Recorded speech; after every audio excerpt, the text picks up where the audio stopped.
செங்கம் அரசு ஆண்கள் மேல்நிலைப் பள்ளியில் பாதுகாவலர்கள் இல்லாததால் மதுப்பிரியர்களின் கூடாரமாக மாறும் அவலம் ஏற்பட்டுள்ளதாக குற்றச்சாட்டு எழுந்துள்ளது. திருவண்ணாமலை மாவட்டம் செங்கத்தில் அரசு ஆண்கள் மேல்நிலைப் பள்ளி செயல்பட்டு வருகிறது.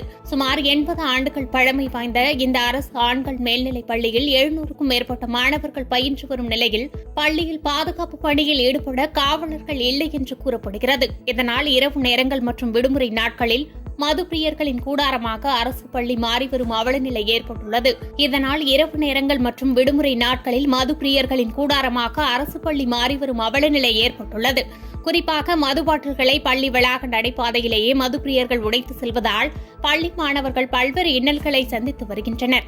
இது தொடர்பாக பள்ளி தலைமை ஆசிரியர் உரிய நடவடிக்கை மேற்கொள்ளவில்லை என்று குற்றம் சாட்டும் மாணவர்களின் பெற்றோர்கள் மற்றும் சமூக ஆர்வலர்கள் பள்ளியில் பாதுகாவலர்களை பணியில் அமர்த்தி இதுபோன்ற சம்பவங்கள் ஏற்படாத வகையில் மாவட்ட நிர்வாகம் உரிய நடவடிக்கை எடுக்க வேண்டும் என கோரிக்கை வைத்துள்ளனர்.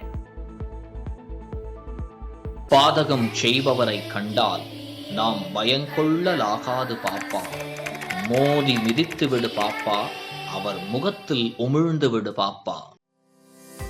அண்மை செய்திகளை உடனுக்குடன் தெரிந்து கொள்ள இணைந்திருங்கள் இயம்நாடு தொலைக்காட்சியுடன்.